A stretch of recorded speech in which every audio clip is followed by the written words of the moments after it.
you sitting comfortably and ready for a nighttime bedtime story?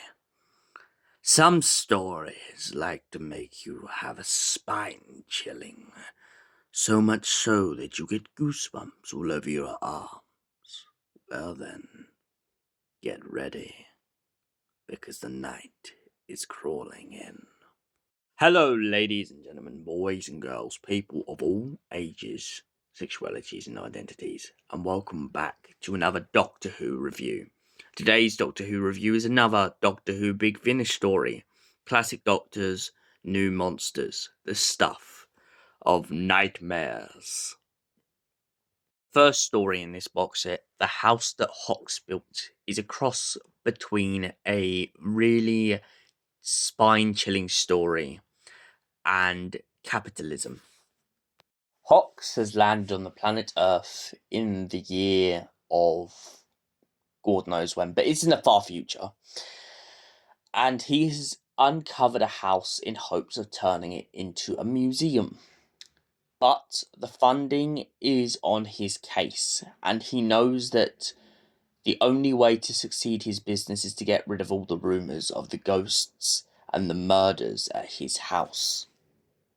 Along comes the third Doctor and Sarah Jane Smith. Now, Tim Treloar and Sadie Miller do a great job in this episode. Their comedy, playing off of the legacy of John Pertwee and Elizabeth Sladen, is absolutely incredible in this story. I also love Hawks's really bad history on Earth. It's hilarious. The way that he pretty much flips misogyny in this story is absolute gold. He literally says that the Doctor has to be in the kitchen, and Sarah Jane Smith kind of laughs at this and enjoys her freedom. During her freedom, though, of course, with the lamb kid of Hawks, she goes around and learns about the ghosts of the house. At dinner time, Hawks gets very frustrated with the fact that his niece has brought up the events of the ghosts. The butler keeps popping up every now and then in the house, all over the place. And of course, naturally, this unsettles Sarah, especially after the butler randomly turns up once with a knife. This is due to the fact that the Doctor only asked him to hold it whilst he was cooking. But due to a malfunction to do with the projectors, the butler seems to be playing up more than usual. The Doctor and his friends decide to investigate, and lo and behold, when they get closer down to the basement, they find a hidden sector of the house.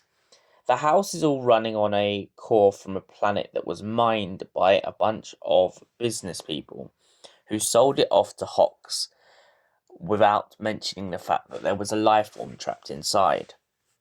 This life form seems to have taken a hold of Hawks' butler and used him as a surrogate in order to allow themselves to walk around and murder the workers who were interrupting their home.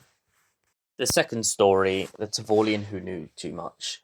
The Doctor and his friend Leela are both in Rome, and they come across a fountain which the Doctor tries to point out to Leela. If he chucks a coin in, she might fall in love. If she chucks more coins in, she might get married and have a very happy life. Leela points out the fact that the Doctor's always going on that he doesn't believe in fate. And of course, elsewhere, it turns out that an agent has just died and a Tavolian has accidentally got caught up in a plot with a gangster who has been hiding himself away as a massive mob boss in Italy. This mob boss wants to kill this Tavolian to get him out of the way, but little does he know that Agent Yellow, an ambassador of the Tavolian people, is on the case. She is hunting down this trickster and is ready to put him behind bars. But she knows that she can't kill him, but she can imprison him. With the help of the Doctor, after Leela getting captured, Yellow and the Doctor and the Tavolian go face to face and manage to track down the rogue agent. It turns out that he was trying to bargain with a species that wanted to eat the Tavolian people in order to get his own way and become very rich. The third story, the Together in Electric Dreams, follows the sixth Doctor taking his companion Mary to a station in which she is undergoing some therapy to try and resolve her bad dreams. But it turns out that her bad dreams aren't the only thing in the facility that are bad. Every time she goes to sleep, she suddenly begins to see a different incarnation of the Doctor to the one she knows. But she doesn't know this at the time. All she knows is she begins to call him the Green Man. When she brings up the Green Man to her dream therapist, he turns out to believe that the guy is just a trickster. As he has a different face, he has also been a woman at some point in some of the dreamscapes that people have mentioned. Meanwhile, elsewhere, the sixth Doctor is beginning to ask the woman of the facility exactly what her purpose is. It turns out the Doctor doesn't really truly trust the facility. Likewise, I can't quite blame him. Sixth Doctor starts to get some cosmic angst, meaning he quite clearly knows that another version of himself is splintered across time somewhere, being a part of the same events. Upon further investigation, the sixth Doctor soon learns that the woman is using dream crabs, and she intends to use them against anyone who gets in her way. She also claims to be a musician, but feels that the only way she will ever be able to have her masterpieces is she has to steal from other people's dreams. Mary and her therapist manage to drag the eighth Doctor out of his dream state under the dream crab and bring him into their world. In doing so, the eighth Doctor also points out the fact that he doesn't remember Mary. She finds this absolutely ridiculous, but the sixth Doctor, once he comes into contact with his older self, begins to realise that that's very true. Maybe they're all still dreaming now. Maybe the singer isn't really just a singer. Sixth Doctor points out that his companion and the dream therapist believe that they know the singer and all her songs. The Doctors soon realise that they are both all still in the dream. The Doctors push towards this and point out the fact that if they can't remember the name of the songs, then quite clearly something isn't right.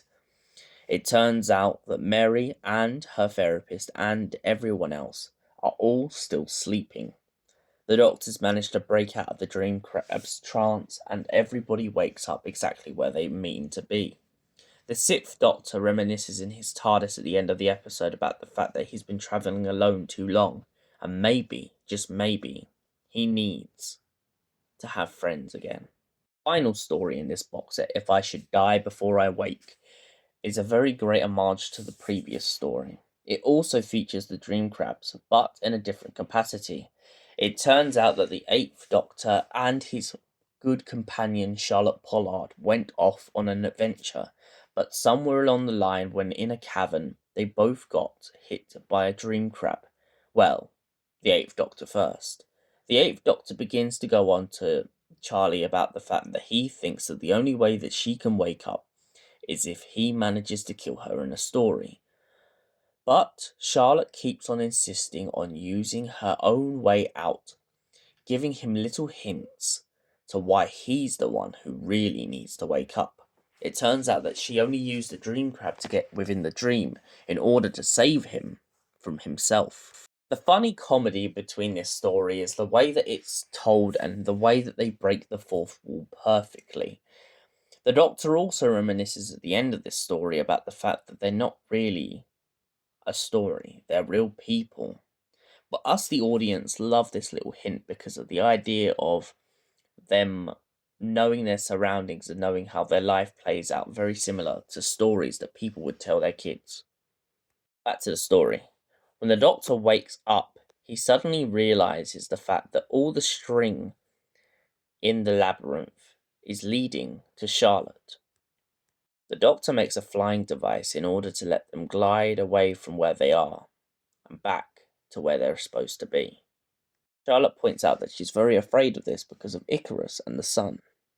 Now, this story ends on a cliffhanger of the idea that We don't know whether they're still dreaming. Yes, the Eighth Doctor points out the fact that he doesn't feel the pain anymore, but the fact that they go off into the sunset and the fact that they're still talking about the story breaking the fourth wall leaves a lot of questions more than answers. So, what did I think of this box set? Well, I've always really loved Charlotte Pollard and the Eighth Doctor's dynamic. I love Leela and the Fourth Doctor and their kind of comedic timing, especially when Leela is always correcting the Fourth Doctor and stuff. I really feel bad in this story for the Sixth Doctor, as it turns out that his companion wasn't really his companion, was more of a student in an accommodation who just so happened to get dragged into the dream and had built this whole reality around her that she was the Doctor's companion. The third Doctor and Sarah's dynamic in the beginning of this box set really gave me hope for where this box set was going, and I'm very glad that it paid off, the idea of their relationship being tested. I also love how the third Doctor's really annoyed at the fact that Sarah's not quite shocked by the fact that they're in the far future with aliens. But then, to be fair, I kind of get her point of view in that story in the House of Hawks, when she's kind of pointing out to the Doctor that he's shown her many different times in many different places. To her now, it's becoming very normal. So overall, as I said, this box set was an absolute smash hit for me, and for that reason, I give The Stuff of Nightmares a solid 10 out of 10. Thank you for watching. We will see you in the next Doctor Who review. Until then, goodbye, Alonzi, and stay beautiful, you gorgeous Whovians.